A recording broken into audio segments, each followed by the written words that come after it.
Hello guys, Ebose here. So in this video I'm going to be showing you how I draft my basic bodice block. On the screen I have put in the measurements I'll be using. So first of all, I draw a reference line from the top edge of my paper 2 inches down, and then from that reference line I'm going to be marking down my front length, which is measured from my shoulder to my waist, and I'll draw out a line.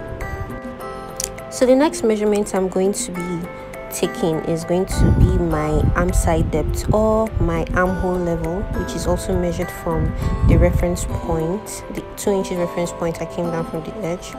Then I'll draw a line again to indicate where it's at. Then the other measurements would be my bust height measurement and my empire or under bust length measurements. I also mark them at once because they're all coming from the same reference line. So I'll draw a line to indicate where their levels are. So since we are not seeing the pencils clearly, I'm going to go over all the lines I made before with a marker, so everything can be clear enough for you to see exactly what I'm doing. So that's exactly what I'm doing here. Then after this I'm going to be labeling those lines so we don't get confused. As a beginner, it's always good to label things. It's just habit. Although I know where the lines are, it's just habit for me to just label everything again and just to know where everything is at. So my waist, my under bust, bust height, and my armhole. So now I'm going ahead to mark my shoulder length. I'll mark it on the reference line and also on my armhole level, and then I'll join those 2 points together with a broken line, which is also a guideline. And I'll measure in my shoulder slope, which is 1.5 inches. I use that for everyone. From the 1.5 inches, I'll put in my shoulder blade length, which is 4.5 inches. That also helps me determine the width of my neck. And then my front neck to waist measurement, which helps me determine the depth of my neck. So those 2 points I connect them with a curve. So now I'm going to put in 1/4 of my bust measurement, and on my waist I'll put in 1/4 of my waist measurement plus 1 inch for the waist dart. So I'm going to connect those 2 points together like so, and then I'm going to find my chest, which is the middle of the guideline from where my slope is to the armhole level. And then I'll draw a line with my pencil preferably, because the marker isn't light enough for a guideline. So I'll measure in my chest measurement, and then so I'm going to be connecting my shoulder to the chest point to my armhole level, and this helps me create my armhole. And then I'll measure in my nipple to nipple measurement, or bust separation, or bust distance, whatever you call it.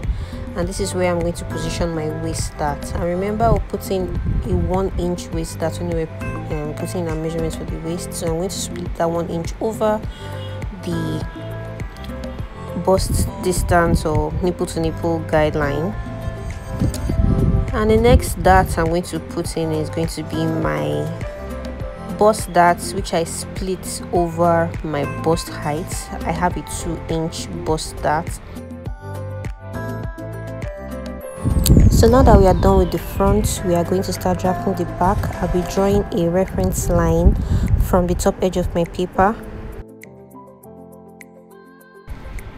So here I'm marking my nape to waist measurement, which is 15 inches, and then I mark my armhole level on my arm side depth here, all from the 2 inches reference line.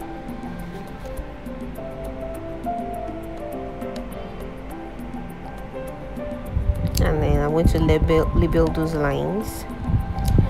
Then I'll mark my shoulder just the way I did for the front, so mark it on the reference line, and then I'll mark it on the armhole level, and then I'll join those 2 points with a guideline like we did before. So now I'm going to measure my back length, which is 16.5. So I mark it up,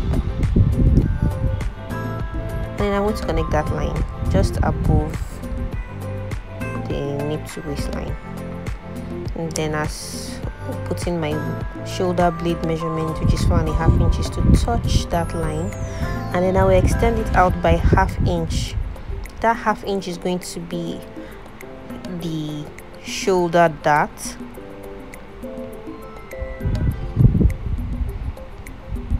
And then I'm going to find my chest line, which is the middle of the shoulder slope, and my armhole, and then I put a guideline there for my chest.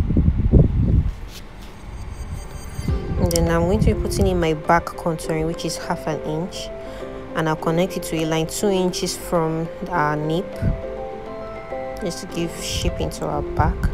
So now I'm putting 1/4 of my bust measurement and then 1/4 of my waist measurement plus 1 inch dart. Then I connect those 2 points. So now we have our 3 points to create our armhole width. So I'm going to join it with a curve, and then I have my back armhole ready. So the next thing I'm going to do now is put in my nipple to nipple measurements at the back, and that is going to be the position of our waist dart for the back. So I'm going to put in our 1 inch, splitting it over that point, and then we have our back dart. So now I'm going to find the middle of my shoulder and connect it to the back dart. I like to do this because it just makes it easier when I'm creating a princess seam. Then I'm going to measure 3.5 inches for the length of the dart, and since we extended our shoulder by 1/2 inch, meaning our shoulder dart is going to be 1/2 inch wide, so I split that over that line to create our shoulder dart. So next thing, now we're going to be throwing our darts. Since it's not a straight line, it's a slope, there's going to be a jog by the time we close these darts.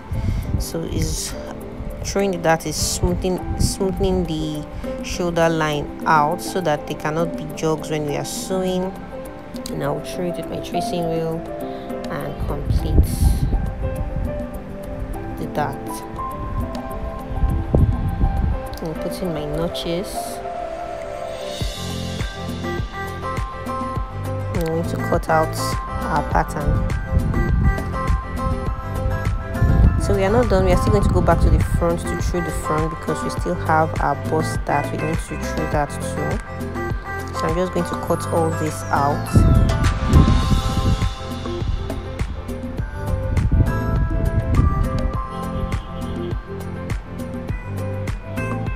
And that's our back pattern. So back to our front that we just drafted, I'm going to be throwing our bust dart, and by the time we throw that bust dart, there's going to be a jog, and we'll have to draw our side seam again. So here I'm throwing the dart. You see the jog really soon. Even as I throw the dart, you can see that his pattern is beginning to cop already. You can see that jog there. So I'm going to draw a new side seam. I'll go over that with marker again so you can see the difference. And this also helps create room for the breast, because as we've created a new side seam, it has added more fabric or space for your breast to sit in, and then the old will cancel out our old side seam. So this is our new side seam now. So now we are going to throw the back and the front together, and voila, after closing our dart, our sides are matching perfectly. I like this. And then we are going to throw the shoulders, close that shoulder dart at the back and match it to the front, and make sure everything is joining perfectly. You can see the joints are not smooth, so I'm smoothing them out with my pencil to make sure that everything looks nice and clean and well trued. So just going to adjust that with my curve now.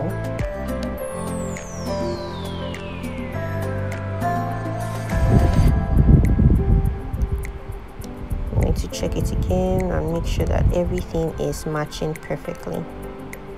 So now I'm going to cut out and smoothing everything out till it's perfect. So I'll cut out our front too.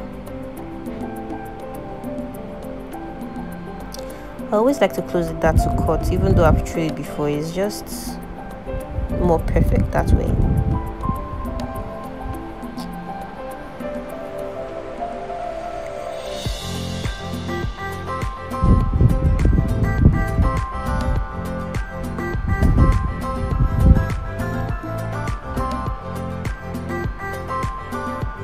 Drafting a basic bodice block is really easy. This is the simplest bodice block ever.